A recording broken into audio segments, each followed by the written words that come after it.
noise for Daniel, the Brit Comedy Doc Nightingale. Woo! Make some noise! Make some noise!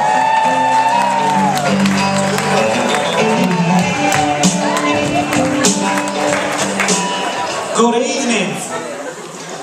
I've got to say thank you to Sheriff Pio for letting me out for a couple of hours. Very kind.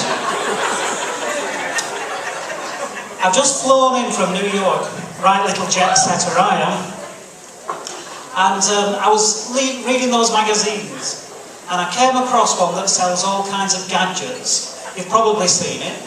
Can't remember the name, but it's something like shit you don't need, but you're gonna buy anyway. And it got me thinking about my own ideas. And I came up with two ideas, one for the guys and one for the ladies. The idea for the guys is a wallet. Nothing special about that, I hear you say. Nothing special about that, I hear you say. This one is made out of foreskin. Not only can we keep our money and cards in there, but a couple of rubs and maybe one or two tugs, and it turns into a giant suitcase. For the ladies, it's a diet box of chocolates. The main ingredient is male logic. You take the lid off, you reach inside, and it's totally empty. So that's my two ideas. The reason I went to New York was to see a friend who had had an accident. He's bought a brand new Ferrari. And he's driving on a country lane with his girlfriend. And he said, if I get this to 100 miles an hour, will you take all your clothes off? She said, yeah, that sounds like fun. Let's do it.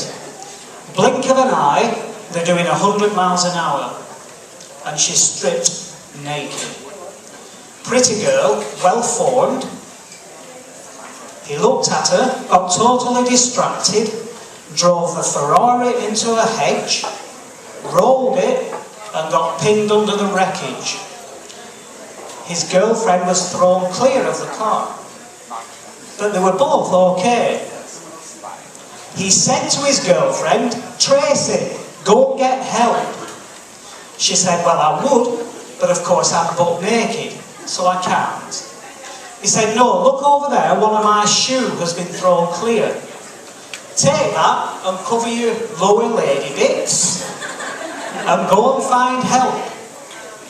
So she got the shoe, she covered her lower lady bits, and she ran. Half a mile she ran like that. And eventually she came to a gas station. And she was met by an elderly attendant. And she said to him, help! My boyfriend's stuck. True story. He took one look at the shoe and said, I can't, it's too far in.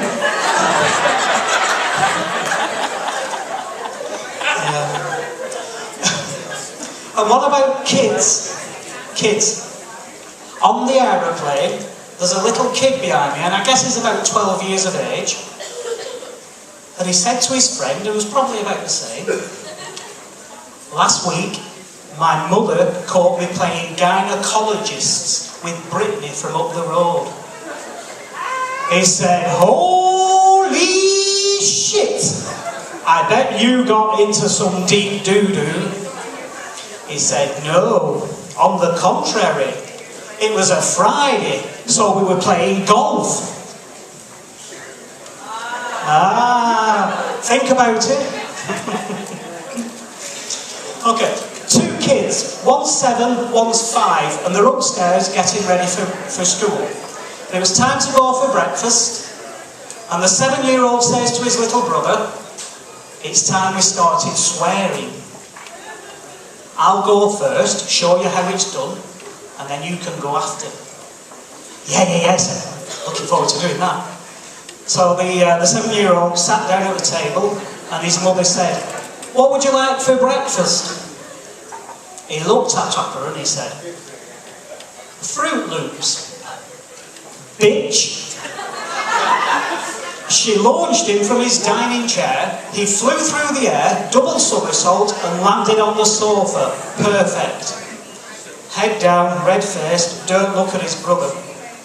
She said to the 5-year-old, "And what would you like for breakfast?" "Not fucking Fruit Loops."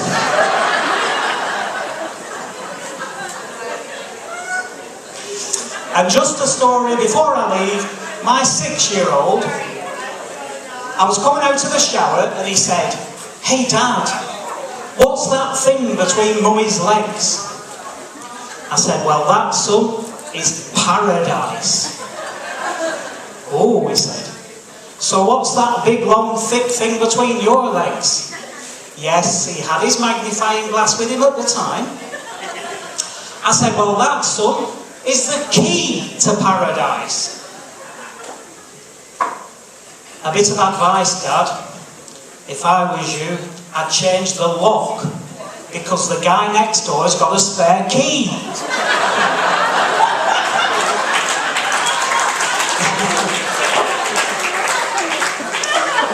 Okay, I've been the Brit Comedy Doc. You've been fantastic, and I will be hanging out outside if anybody wants to come and say hello. Thank you very much.